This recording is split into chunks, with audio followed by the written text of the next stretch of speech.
کر رہی ہیں سابق اسپیکر قومی اسمبلی جی ڈی اے کی رہنما وفاقی وزیر ڈاکٹر فہمیدہ مرزا صاحبہ، السلام علیکم۔ بہت بہت شکریہ ڈاکٹر صاحب آپ کا۔ سب سے پہلے بڑا سادہ سا سوال، آپ بھی بڑے اہم اتحادی ہیں، تمام اتحادی ہی اہم ہیں حکومت کے لیے۔ اگر میں آپ سے یہ پوچھ پاؤں کہ حکومت اس وقت بچتی ہوئی نظر آ رہی ہے، آپ کا پوائنٹ آف ویو کیا ہے، کیا لگ رہا ہے آپ کو؟ دیکھیے، یہ ہمیشہ جب بھی کوئی ایسی چیز ہوتی ہے اس میں ضرور یہ آتا ہے کہ جو بھی ممبرز جن کے کوئی گریوینسز ہوتے ہیں یا جو الائڈ پارٹیز کے اگر کوئی گریوینسز ہوتے ہیں تو وہ اس وقت ضرور لاتے ہیں، جیسے بجٹ سے پہلے ہوتا ہے یا کوئی امپورٹنٹ اگر کوئی ووٹ ہو رہا ہو تو اس سے پہلے ضرور اس طرح کی صورتحال ہوتی ہے، اور یہ تو میں نے ہر پارٹی میں دیکھا ہے۔ اور اس میں پھر وہ یہی ہوتا ہے کہ حکومت ان جو بھی سینئر ممبرز ہوتے ہیں وہ سب کو کنونس کر رہے ہوتے ہیں، کوئی کمٹمنٹس لے رہی ہوتی ہیں، تو بہرحال یہ تو ہوتا ہے، اور اس میں میری نظر میں جو بھی ایشوز ہیں وہ ایڈریس ہو جائیں گے، اتحادیوں کے ساتھ ایڈریس ہو جائیں گے، آپ یہ بات کر رہی ہیں؟ جی میں سمجھ رہی ہوں۔ اچھا، جی ڈی اے کے بھی تو کافی گریوینسز تھے، تحفظات تھے، ظاہر ہے کل کو آپ لوگوں کو بھی الیکشنز میں جانا ہے، سندھ کو لے کر بھی آپ لوگوں کے مسائل ہے جو گاہے بگاہے آپ بھی پرائم منسٹر تک بات کرتی ہیں، وہ پہنچاتی ہیں۔ کیا آپ لوگوں نے اس موقع پر وہ اس طریقے سے آپ لوگ سامنے نہیں آئے، مخالفت میں نہیں آئے، جس طرح اتحادیوں کے ساتھ اپوزیشن کے رابطے ہو رہے ہیں، میل ملاقاتیں ہو رہی ہیں، جس طرح وہ کہتے ہیں بھی سیاسی ملاقاتیں ہیں وہ تو چلتی رہتی ہیں، آپ لوگوں سے اپوزیشن کی طرف سے جب سے یہ ساری ایپیسوڈ ہوئی ہے کسی نے کوئی رابطہ نہیں کیا؟ نہیں، دیکھیں، رابطے تو کرنے کی ظاہر ہے انہوں نے کوشش کی اور رابطے ہوئے بھی، لیکن میرا ایک اصولی موقف تھا، اور وہ اصولی موقف میں یہ تھا کہ اگر میں ابھی تک کابینہ کا حصہ ہوں اور میں اس میں ابھی تک اپنا کانفیڈنس میں نے شو کیا ہوا ہے، تو وہ جو کنسرنز تھے میں نے پرائم منسٹر کے سامنے رکھے، انہوں نے کمٹمنٹ کی، اور مجھے پوری امید ہے کہ وہ جو بھی انہوں نے کمٹمنٹ کی ہے اس کے ابھی سے مجھے نظر آنے شروع ہوئے ہیں، اور انشاءاللہ وہ پورے ہوں گے۔ لیکن اگر میرے نہیں ہوئے کنسرنز تو میں اس موقع کے بعد بھی ریزائن کر سکتی ہوں، میں پہلے کابینہ کو چھوڑوں گی۔ تو یہ ساری چیزیں ہیں کہ اگر 3 سال میں ہم اس کا حصہ رہے تو میری نظر میں یہ میرے لیے ایک کم از کم ایتھیکلی صحیح نہیں تھا کہ میں اس ٹائم پہ اس کو جواز بنا کہ میں ان کو چھوڑ دوں۔ مطلب کہ لیکن یقیناً اپوزیشن کے بہت سے پارٹیز نے، ہاں، اس وقت آپ کے لیے ایتھکس زیادہ ضروری ہے، اخلاقیات کی بنیاد پر آپ اپنی سیاست کو آگے لے کے چل رہی ہیں، نہ کہ موقع محل دیکھ کر اپنے تحفظات کو آگے رکھنا، بات منوانا، یا ان ادر ورڈز جو ہمارے ہاں بڑا کامن یوز کیا جاتا ہے، بلیک میلنگ کرنا کہ ہمیں اس وقت میں یہ چاہیے، یہ چاہیے، یہ چاہیے، ایسا آپ نہیں کر رہے۔ نہیں جی، میں نے بالکل، اور میں یہ لفظ بلیک میل نہیں کہوں گی، یقیناً ایک ڈفرینٹ پارٹیز کے اپنے ایشوز ہیں، مجھے ان کا اتنی ان ڈیپتھ نہیں پتا، میرے سندھ کے حوالے سے تھے، اور میرے بھی اپنی جگہ کافی، یا ہمارے جو جی ڈی اے کے دوسرے ممبرز ہیں کہ فیڈرل جو بھی ادارے ہیں کہ ان کو اس طرح کام کرنا چاہیے، اور پرائم منسٹر کو زیادہ سندھ کی طرف فوکس کرنا چاہیے، ان کو آنا چاہیے، اس سے ریلیٹڈ تھے، ہمارا کوئی ایسا نہیں تھا کہ کوئی منسٹری یا کوئی، پر میرا بڑا کلیئر ہے کہ ہمیں سندھ کے حوالے سے جو توقعات ہیں وہ ہماری پوری ہونی چاہیے، اور جس کی کمٹمنٹ انہوں نے کی۔ اچھا، اپوزیشن سے رابطے صرف فون کی حد تک ہوئے یا میسیجنگ کی حد تک ہوئے، کسی کے تھرو میسیج مل گیا، باقاعدہ میل ملاقاتیں تو نہیں ہوئی آپ لوگوں کی؟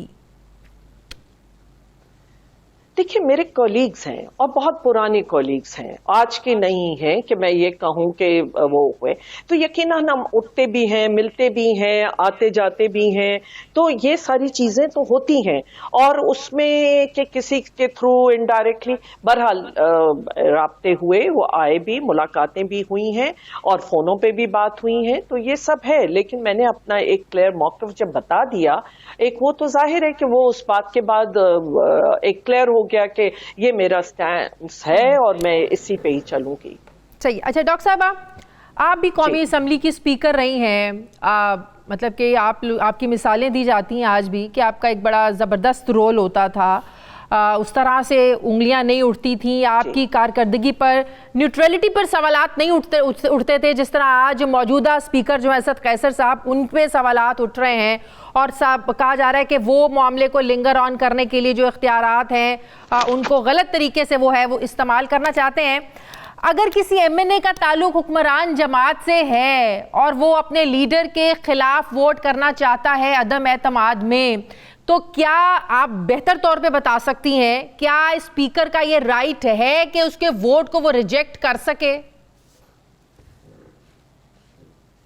देखिए, एक तो ये इस वक्त मैटर सब जुडिस है, लेकिन मैं इतना जरूर कहूंगी कि स्पीकर के बहुत राइट्स हैं, बहुत पावर्स हैं, और ये डेफिनेटली जिस तरह का माहौल अभी बनाया गया है और एक स्पीकर को जिस तरीके से वहां पे वो बिहेव कर रहे हैं, वो बहुत एक अफसोसनाक सूरत हाल है। पर एज फार एज उनके पावर्स की बात है तो उनके पास बहुत पावर्स हैं, और जहां तक ताल्लुक है, मेरे ख्याल में इस वक्त जो कोर्ट की ऑब्जर्वेशंस भी आ रही हैं कि ये कलेक्टिव इंडिविजुअल वोट नहीं होता। देखिए, हमारे पास आर्टिकल है 226 और वो है सीक्रेट बैलेट का, कि जो इलेक्शंस होंगी सीक्रेट बैलेट होंगी एक्सेप्ट फॉर प्राइम मिनिस्टर, क्या अगर वोट ऑफ नो कॉन्फिडेंस है या प्राइम मिनिस्टर के हवाले से या चीफ मिनिस्टर के हवाले से, उसको ओपन रखा गया है हमारे कॉन्स्टिट्यूशन में। और उसका रीजन है क्योंकि वो एक कलेक्टर, एक पार्टी का वो होता है, और उस लिहाज से वो बिल्कुल मेरी नजर में कि वो उनको डिस्क्वालीफाई कर सकते हैं, क्योंकि उस पे बड़ा एक क्लियर है कि ये एक उनको जिस पार्टी के ऊपर आप टिकट लेकर आए हैं, जिस पार्टी के उससे आपने किया है, अवाम ने आपको उस पे मैंडेट दिया है, उस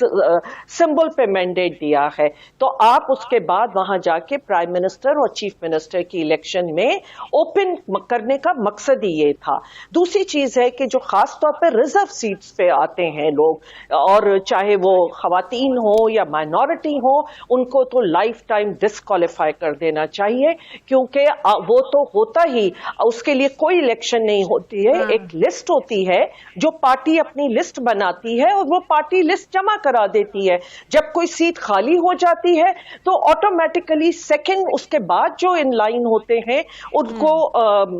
चांस मिल जाता है। तो उनको तो कोई इलेक्शन का तो वो है ही नहीं कि कोई अवाम के पास, जी आज अवाम के पास हम गए और वो हुआ। वो तो जब जिस तरह उन्होंने पार्टी के लिए अगर एज अ वर्कर काम किया होता है और उन्होंने जो भी उस पार्टी के लिए किया, इसीलिए पार्टी उनको कंसीडर करती है और एज अ रिवॉर्ड भी कह दे कि उनको कंसीडर करके लाती है कि जी एक हमारे वर्कर्स हैं या हमारी खवातीन हैं बड़ा एक्टिवली, उनको रिजर्व सीट पे दिया जाता है या माइनॉरिटी पे दिया जाता है। तो मेरा ख्याल है कि इसके ऊपर बिल्कुल वो पार्टी का वोट होता है और उसको लाइफ टाइम डिस्क्वालिफिकेशन मिलनी चाहिए। ये बात तो